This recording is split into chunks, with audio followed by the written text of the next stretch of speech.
Okay, so this is podcast number 12, It's 13, and my name is Owen Brown, And I'm Stephen Brown. and this is the Generational Podcast, That's right. And this is my son. and that's my dad.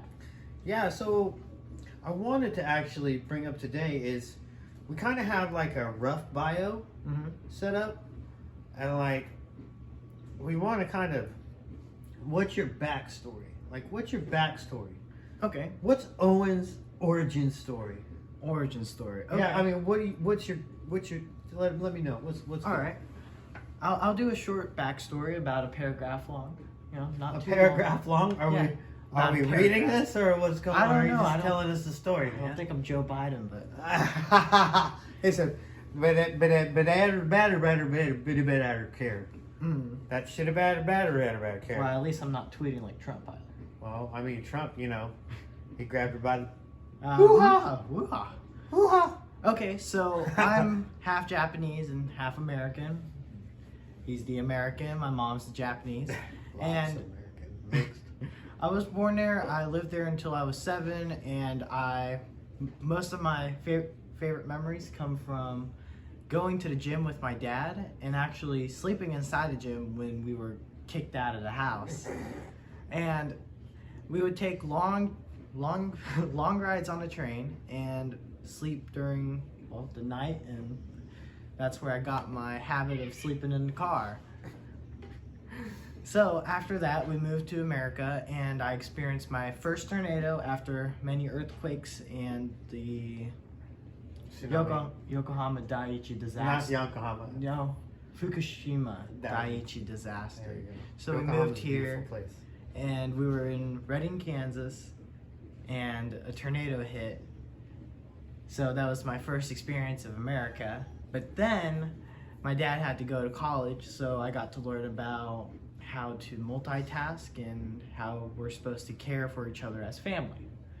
And I learned how much my dad was working for me, and I grew up to be happy and grateful that I had a dad like, well, my dad. So he took care of me enough for me to grow up and go to a private school now. Well, I mean, that's a lot of your own doing, to be honest with you. Mm-hmm. I mean, you know, you are a model student, and then it's just like you have a great GPA. Mm-hmm. And people are like, you know, you're just blessed that you have people that want you around, and you want you at their school. Mm-hmm. So, you know, you are talented enough to be able to be a model student just about everywhere you want to go. Mm-hmm. And that means that schools actually want you. Okay, yeah. So like, yeah, I paid for, you know, the start and everything, and then we were blessed enough that they saw that we're just in a community of people here. Like, it's really kind of like they watch out for us without having to be intrusional. Or just in a way. Intrusional. They're not Okay. intrusional as a family, and they really saw the Christian kid that you are and how good Maddie is, and then saw the goodness in myself, and they understand, you know, that I love you both and that I'd do anything for you, you know. And I was able to, I was in a place where I was able to afford the first couple months. Now, with that being said, you know, you were blessed by the school and people at the school that took care of you. Okay. So you had and with your model attitude and your there at the school, they wanted you there. They were like, we want this kid here, and they were like, you know, they gave you your basically your tuition. They took care of it. Okay. So Well, big shout out to yeah, the school. SFCA for and you deserve it because you're just that model student and you kept your GPA so high. Okay. So with that being said, I had a part of kind of getting you to step there, and it took a lot of work to get you there, and then it costs money for the first couple. It's not cheap, even for but like I said, you know, they were blessed enough to take care of your tuition. Okay, well, I also forgot to include that I learned martial arts from my dad, and I got to train with him a lot over the years. Well, And- more so recently, huh? Yeah, We've trained more recently than we have. we have it in. Well, no, we still trained a lot. we stayed away from a certain aspect, Yes. and then now you're learning that aspect a little bit more. Mhm. That's my second question for you. Now you can't tell me right now. See, I want to roll. Mhm. So my second question is, now, how does it feel now that you really know what it's like Mhm. to feel the heat of battle? I experienced it in wrestling before, Okay. and I correlated that with my other martial arts, and it opened my eyes that there are different techniques, and when you do different techniques like throwing or grappling you get to figure out that I lost my train of thought, but When you're throwing or grappling, you get to figure out the different.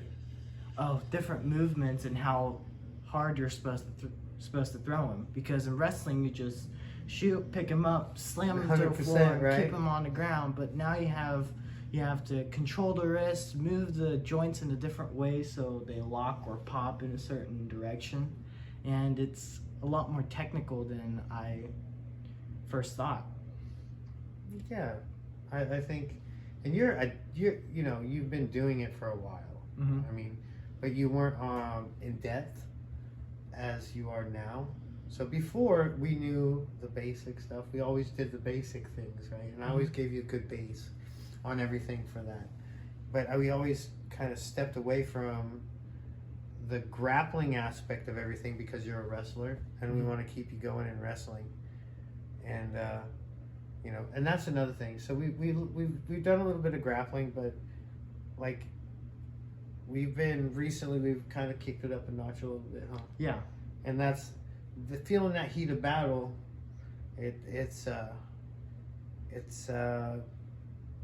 It's exciting. yeah, I love it.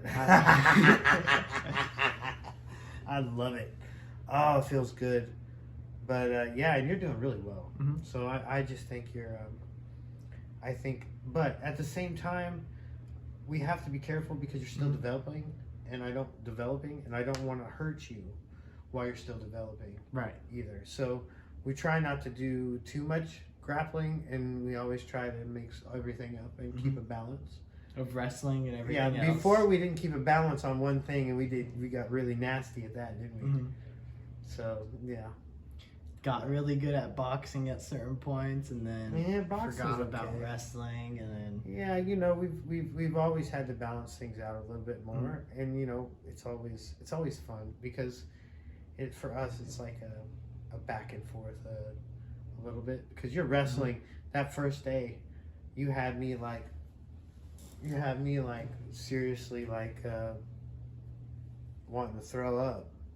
I was like, I thought I was gonna die, bro. I was sitting there like, I'm done. Okay, leave me alone. I gotta get back to it. See, And then my question is, I know you've been recruiting a whole bunch of crows, and you've been trying for a while. So why are you trying to recruit crows? I like them. They're very intelligent animals. I had a neighbor. He likes to shoot them and eat them in Kansas, and that's something they remember you about. So I mean, they have the intelligence of like 7-year-olds, and they can remember faces for generations. So I mean, I like nature, and I like the nature boy. So, I'm gonna leave the crows alone, and I'm gonna try and feed them when I can. they really love McDonald's French fries. Remember that? Yeah, I remember that. But I really don't think they should be eating McDonald's French fries. Mm-mm. They really like chicken nuggets, Yeah. right? So crows love chicken nuggets. You give a crow chicken nuggets, they will come back. The cat food thing is kind of whack. People try to do cat food, that's whack. But I think the best way to go with crows is chicken nuggets, Mm-hmm.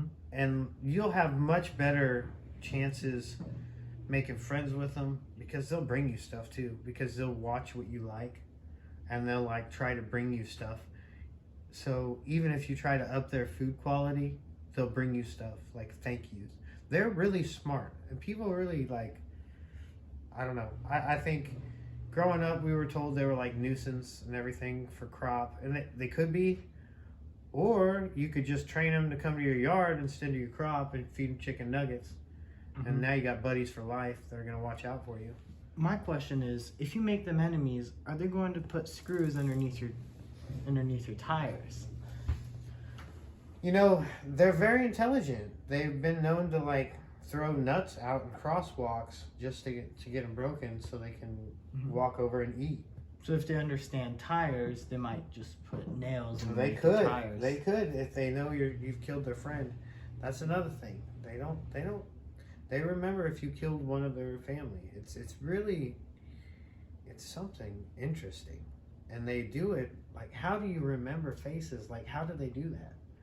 Right? Do they have like a internal like picture? I This know is what that- the dude looks like. Telepathy type thing. That's dope. I know Elon that Musk. dogs use sense, like smell, because they're not good at seeing, but they're good at hearing and sensing smell. So they identify owners by smell, not by sight. And that goes for other animals as well. But crows, I have no idea. I think they see it.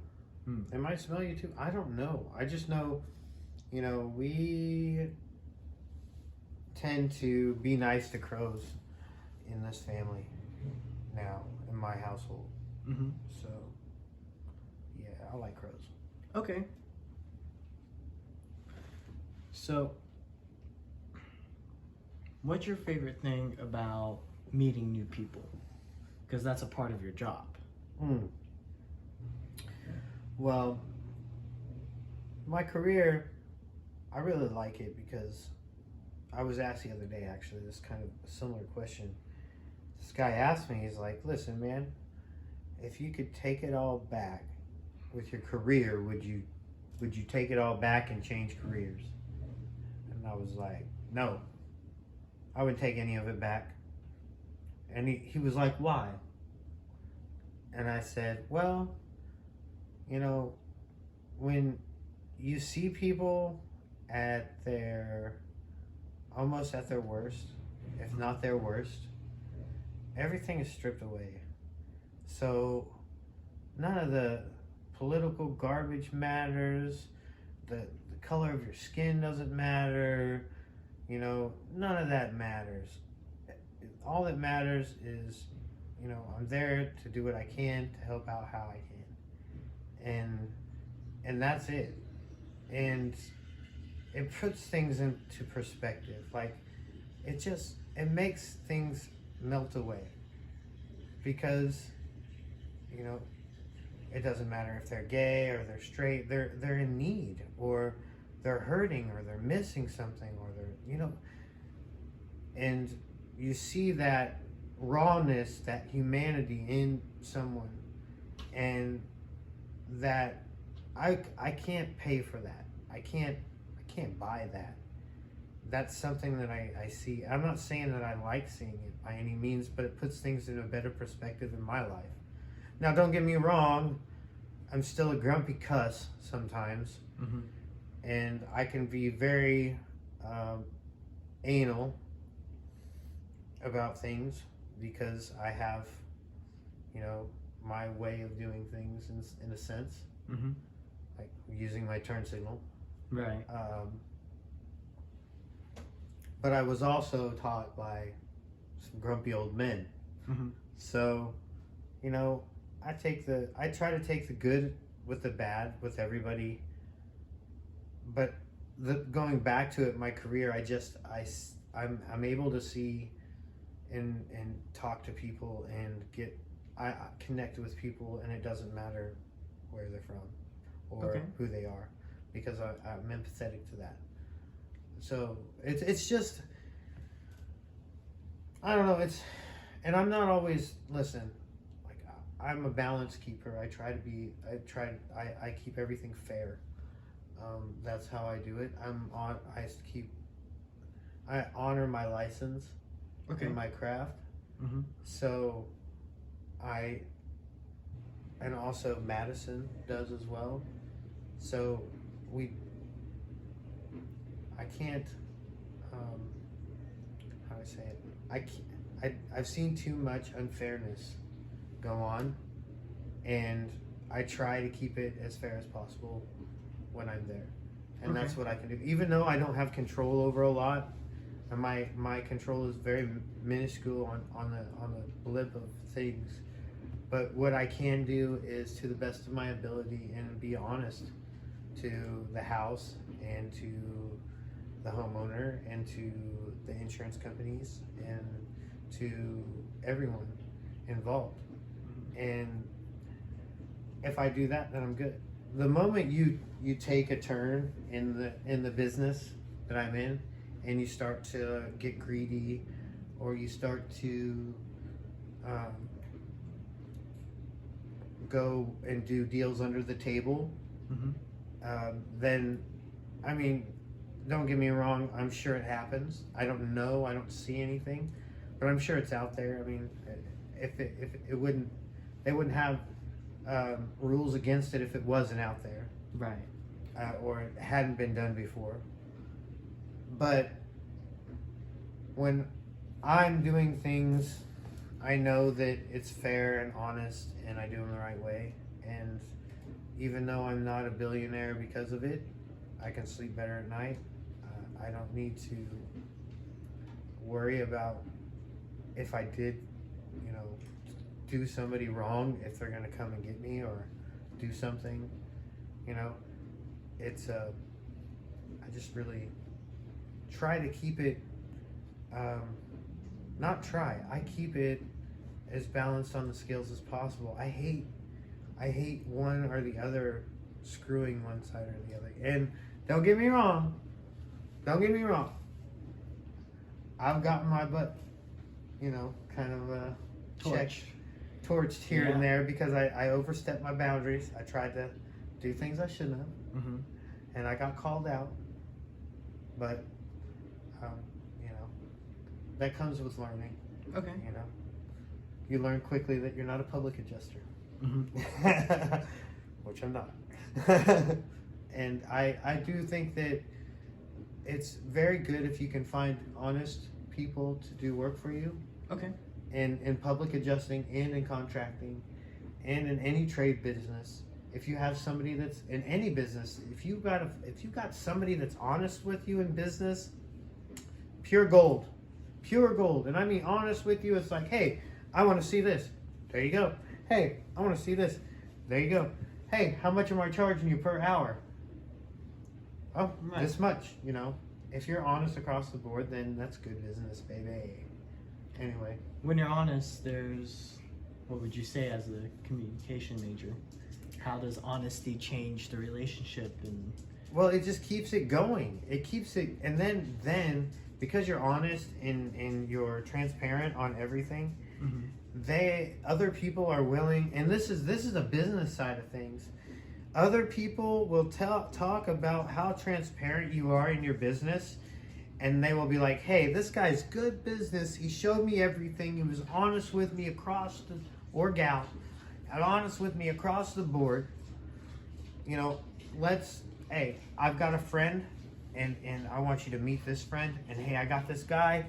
He's honest. He's a good guy. Bada bing, bada boom. Hey, now you're making big money. It works that way. Now it also works on the other side, where there's guys that are gonna, you're gonna get shafted. So I mean, it's just, you're swimming in the ocean with the sharks. You know what I mean? So you got to find your crew that you're gonna roll with, and the crew that you know the opposite. Me, I'm the guy that I was like, I have my own path. Mm-hmm. I have kind of I did get to meet an investment banker that was very nice. That was a gentleman, pretty cool. But and he gave me some advice about trust funds.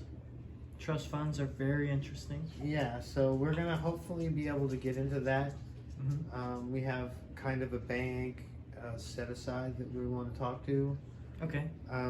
We have to have a set amount of money before they accept us, though, Yes. and we don't have that. Mm-mm. So it's going to be a little bit, but it's now the goal that we have, right? So that's the first step. We'll get the trust fund, Okay. and we'll just say we're starting at 0. Let's just say we are, because 25 cents at a time. I mean, we're gonna move faster than that. I know. It's just a matter of finding the right ways to move, Mm-hmm. and hopefully we'll be able to do that, because I'm starting to meet people that are like-minded and that are good-hearted. The main thing is good-hearted with me. Like-minded, everybody can think business. Anybody can think business. That's Right. what that for me. Anybody can think business. Anybody's got great ideas. Everybody's got great ideas. I could go down the street and pull somebody off the street and ask them what their idea is, and they'll tell me probably a great idea. Now the question is, what's their heart like? Mm-hmm. Can you trust them? Is their heart pure? Can you trust them? Mm-hmm. Like that. Yeah, like you said. Is their heart pure? Are they a good-hearted person? Are they going to screw over other people? Mm-hmm. Right? Distributors? You got to know these things, and it's very hard to read people these days, because sometimes your enemies comes with smiles. You know what I mean? So it's really difficult. Right. So it's good to get into crowds, to meet the right people, and to be in the right community is very important. Mm-hmm. So I think in times that are moving forward, and there's a lot of what ifs going on. They're talking about an economy collapse. Have you heard about that? Yeah. Tell me what you know about it. Well, I learned about it from my not financing, but from my accounting that I did 2 years ago when I did research on the statistics of banking down in California, especially with the current collapse of banks. Okay. And they were talking about not just hyperinflation, but housing markets crashing. And that was because there was a large bubble being created by inflation and interest rates. So if no one's going to buy them, and no one's selling, and no one's trying to make more, and it becomes stagnant, just all crashes down into debt. So my biggest problem about the economic collapse currently is, are we importing more than we're exporting? Just that finite rule where it's just import over export. Who's in control of imports and exports? You know who? And tariffs. Do you know who's in control of imports and exports? The Biden administration. No. Beto. Beto? Beto. Oh. Beto. He's at home with his husband raising a baby.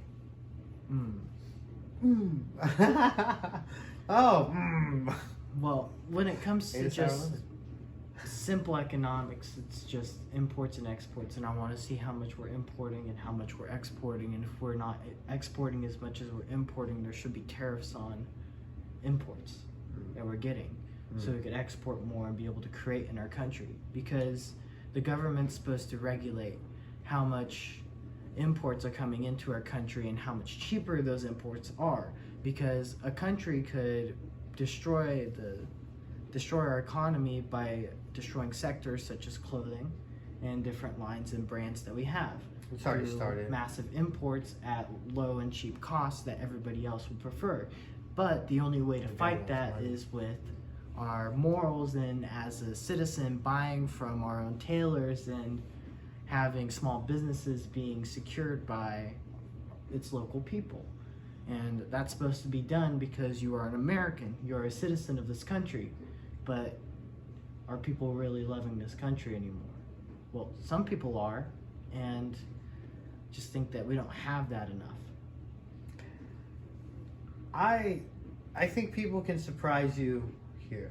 Mm-hmm. Just like I said, I don't think we need to have a crisis on our hands. Okay. I think each one of us can control our spending. We can control our habits. We can control our loans.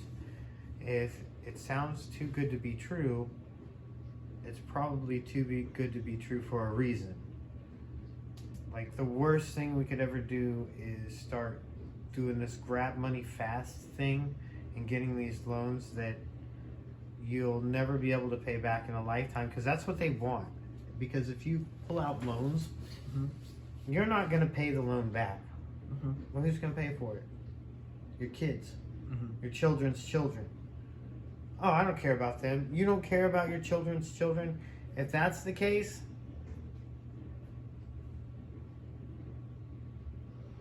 that's tough. That's not a decent way to think about.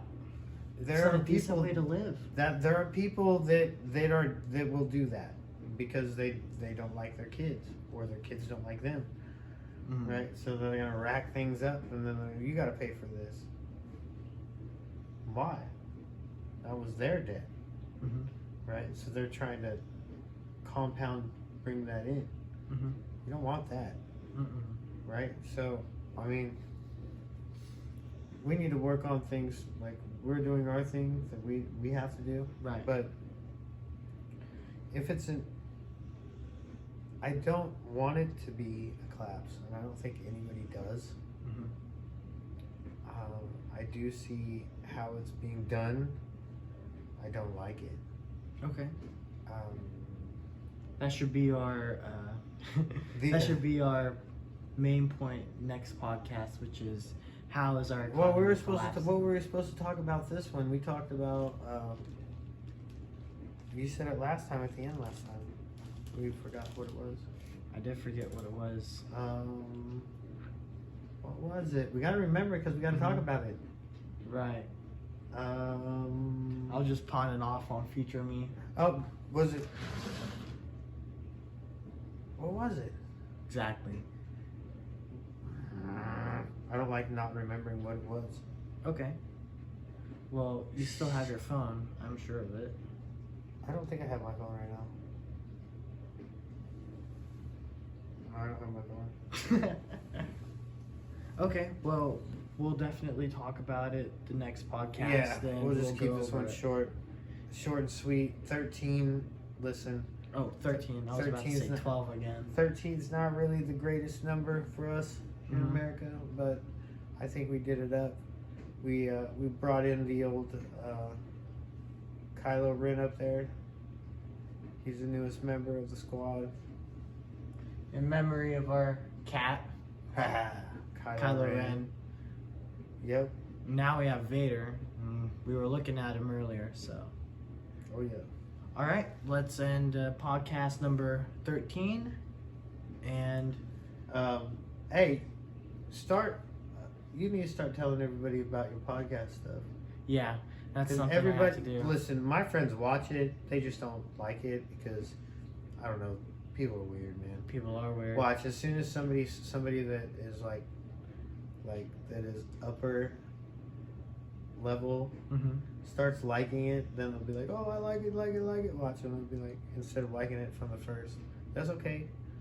It's okay. We'll keep on still growing. love you. We'll grow. All right, well, that was podcast number 13, and I was Turn and burn, baby. I'm out. 2 claps and Ric Flair.